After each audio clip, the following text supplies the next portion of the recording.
Hi everyone, I'm going to work on some word problems about application of sine and cosine functions, or basically sinusoidal functions. Let's work on this problem first.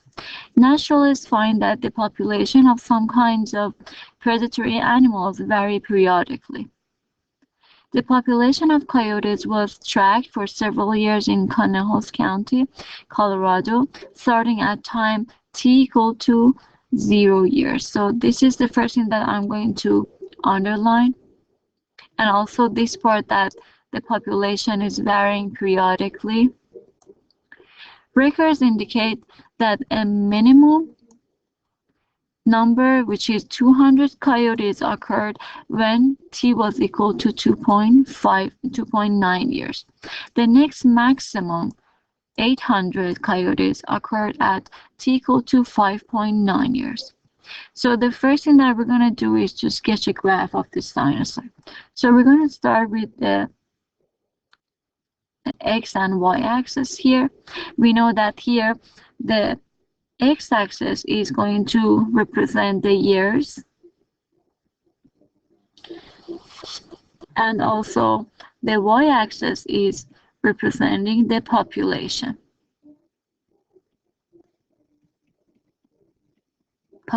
of the coyotes. We know that the time is going to start with 0, and then based on what we learned here, a minimum happens at time 2.9 years, and it was equal to 200 coyotes. So 200 coyotes at 2.9. So it's going to be something like this over here. And then a maximum was observed at 5.9 years, which was equal to 800 coyotes. So I have a maximum here. Also, we know that we had a periodic function here. That means in a periodic function, the number of, for example, this population is going to go up and down, up and down, up and down. So after having a minimum, I have a maximum, and then after that, I'm going to have another minimum here. And we know that in a periodic function, the distance between two minimum points is actually equal to 1 period. So this distance should be the period of this function. And also we know that if we have two minimum points, the maximum point in between them is going to be exactly in the middle of these 2 points. So I know that if this distance is equal to 3, 5.9 minus 2.9 is equal to 3, this is half of the period. So the other half is also equal to the same thing, which is equal to 3. So this means the period of this function is equal to 6 years. So I can start graphing my function here. I'm going to have a sinusoidal axis here, which is in the midline. And I know that this is going to pass through y equal to 500. Basically 800 plus 200, 800 plus 200 divided by 2.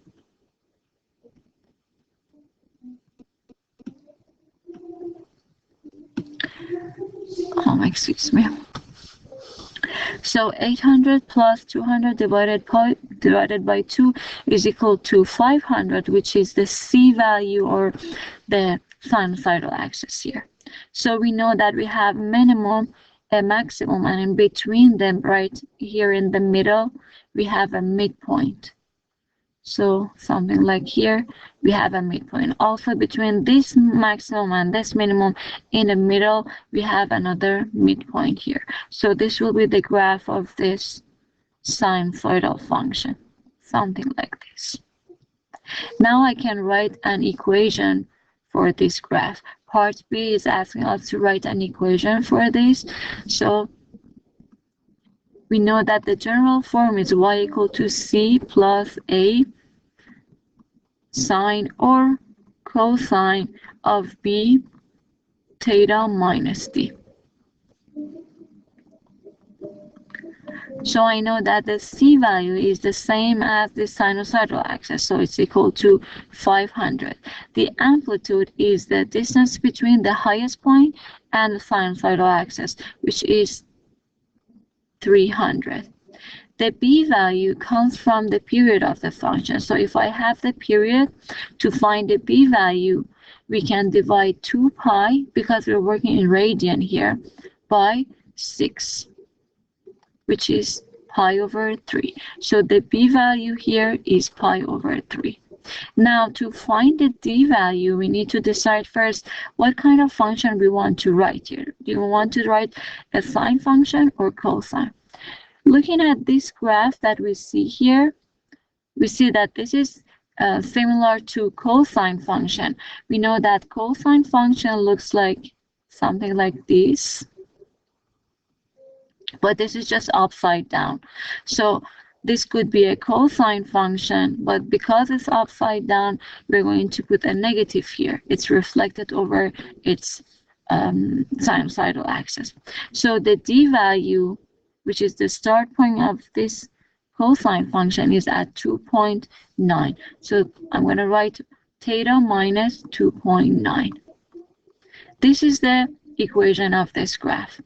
Now, the next part is asking to predict the population when t is equal to 7 years. So I want to know if t is equal to 7 means the time which is going to replace actually the x-axis, whatever we have here on the x-axis. When time is equal to 7 years, then what is the population? Here in this equation, time is actually replacing this theta. So maybe it's better if I write theta instead of writing t here, because that's the independent variable here. So this is the t value. Okay. So I need to replace 7 for t here and see what is the value of y. In order to find that, I'm going to go to my calculator and enter this function into my calculator. So I need to go to y equal to over here and enter the function here. As you see, I have entered the function over here, 500 minus 300 cosine of pi over 3, x minus 2.9. So in order to find what is the y value when t is equal to 7, I need to go to second trace, the first part, which is value, enter. So first of all, we are going to see the graph, but I don't see the graph here. What is the reason that I don't see the graph? It's because my window is not defined properly for this function. So I need to change the window first. Okay, so if I look at the graph that I have here, the x is something between 0 and, we know that here if I add 3 to 5.9, this point is 8.9. So maybe 0 to 10 would be enough for my x values, but for my y values, I should have something bigger than 800, because that's the maximum y value that I have here. So I'm going to change my x and y.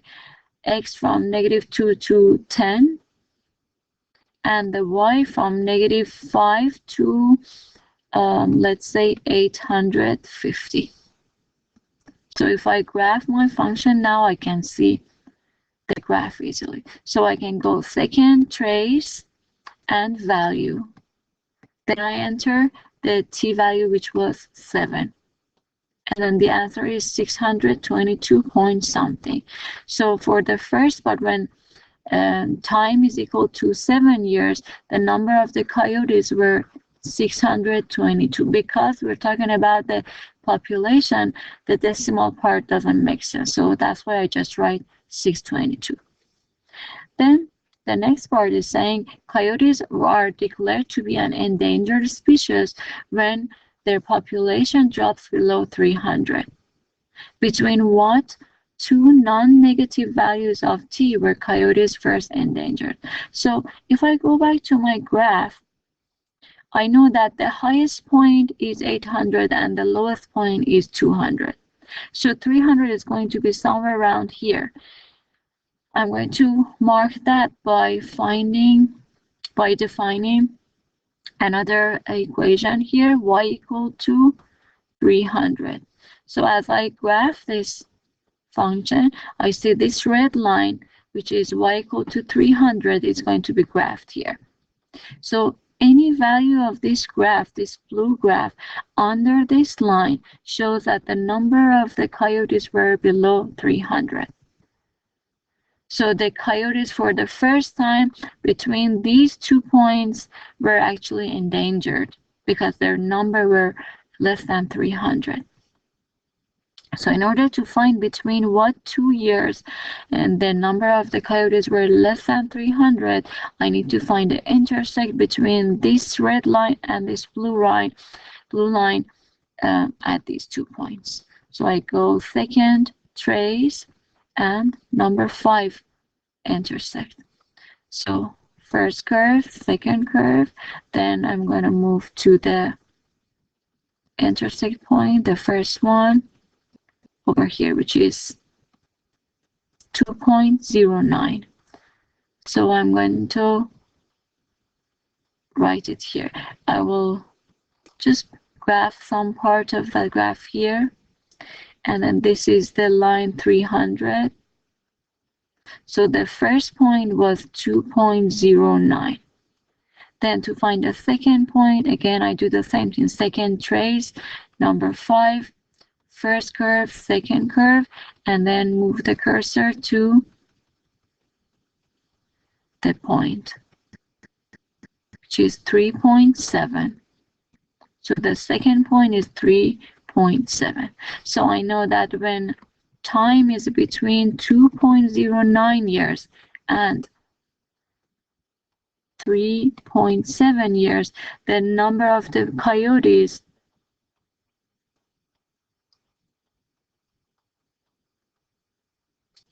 were less than 300, or they were endangered. Okay, so let's go to the next problem now.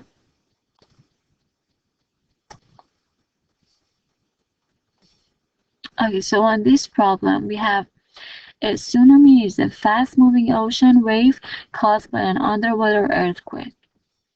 The water first goes down from its normal level, then rises an equal distance above its normal level, and finally returns to its normal level.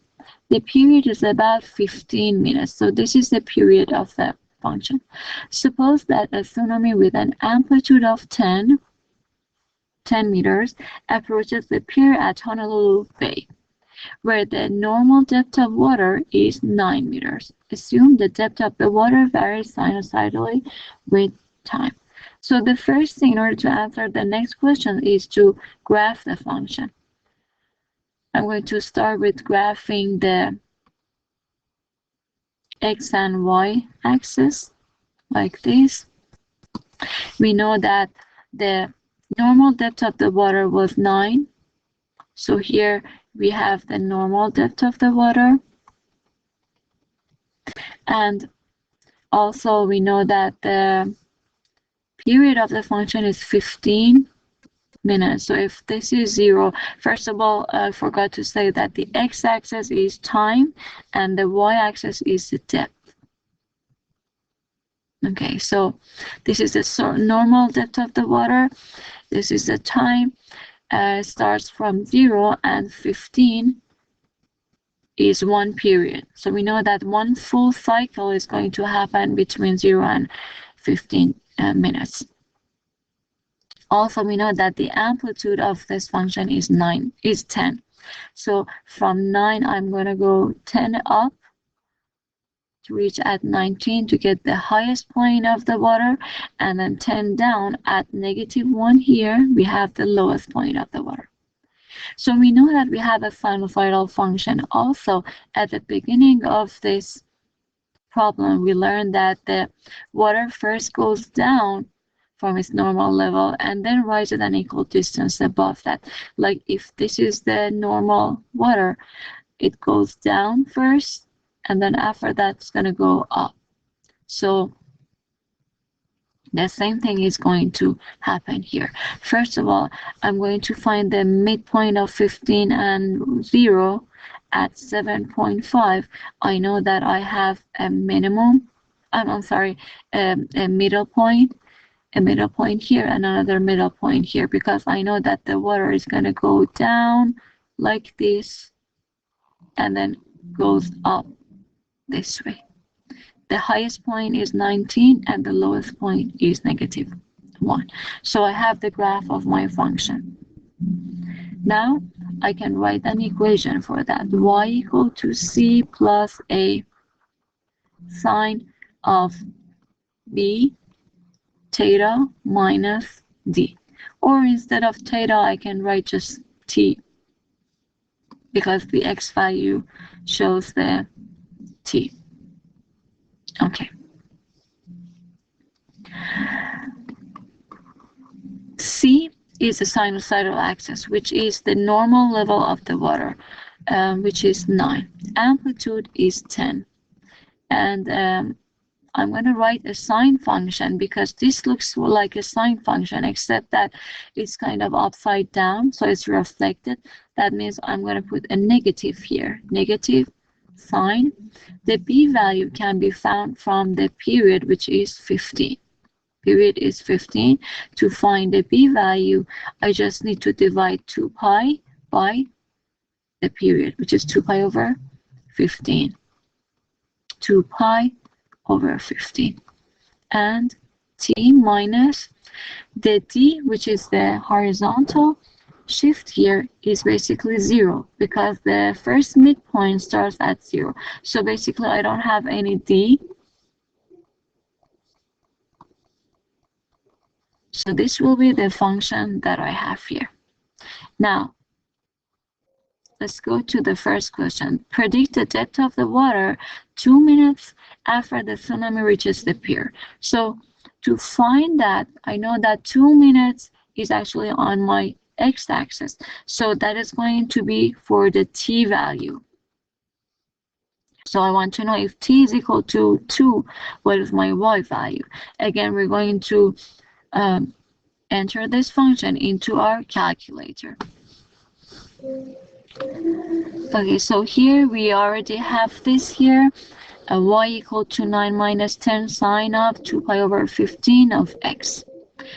Basically, I have one extra parenthesis here. I'm going to delete one of them. Make sure you always have the right number of the parentheses. Do not close the parentheses right after 2 pi over 15. Then that will be mess up everything in your function. Make sure you write two open parentheses, 2 pi over 15, then open another parenthesis. After the x or x minus d, you're going to close two parentheses. Anyway, so this is the function, and the window, I define it from -2 to 20 for x and -5 to 25 for my y, because we already had them here. X is between at least 0 to 15 and y is between at least 0 to 19. So I just made it a little bit bigger. Now I can graph the function. So this is the graph. And now to find what is the y value when t is equal to 2, I go second trace, first one value, then enter 2 for the x. It's 1.5 something. So the depth of the water at time, let's say time t equal to 2, is almost 1.5, which makes sense. According to our graph, it's going to be something like this. So it's 1.5 meters.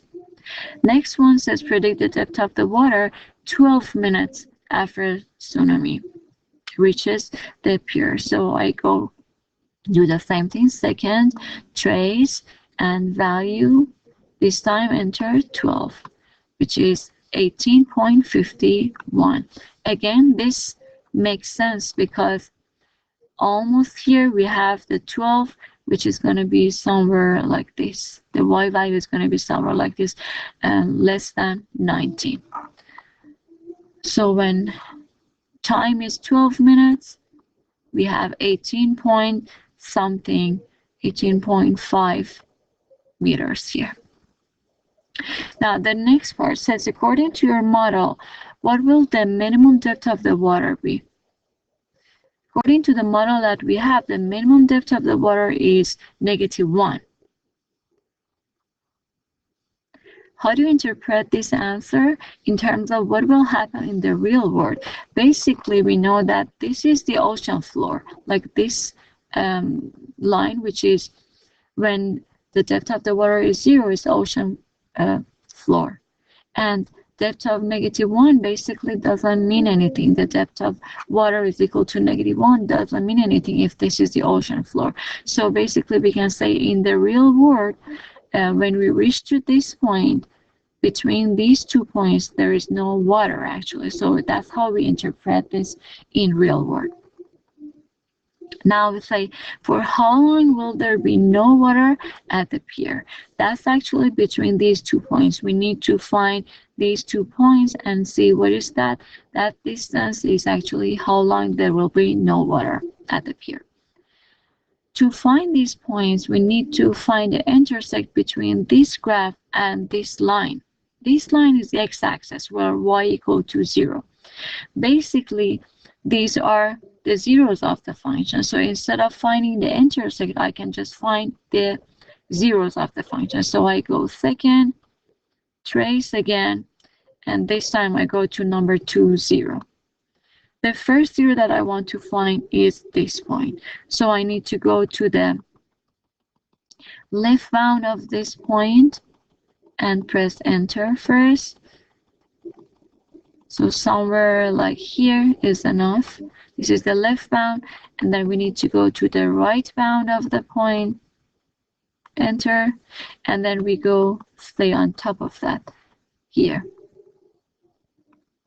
which is 2.67. So the first 0 is here at 2.67. Now let's find the second one. Second, trace 0, number 2. Then we need to stay on the left and right side of this point. We are already on the left side, so I just press enter. Then go to the right side of that point, enter, and then stay on top of that. It's 4.82. So this point is 4.82. So I can say when time is between 2.67 and 4.82, there is no water at the pier. So this was today's lesson. Have a great day.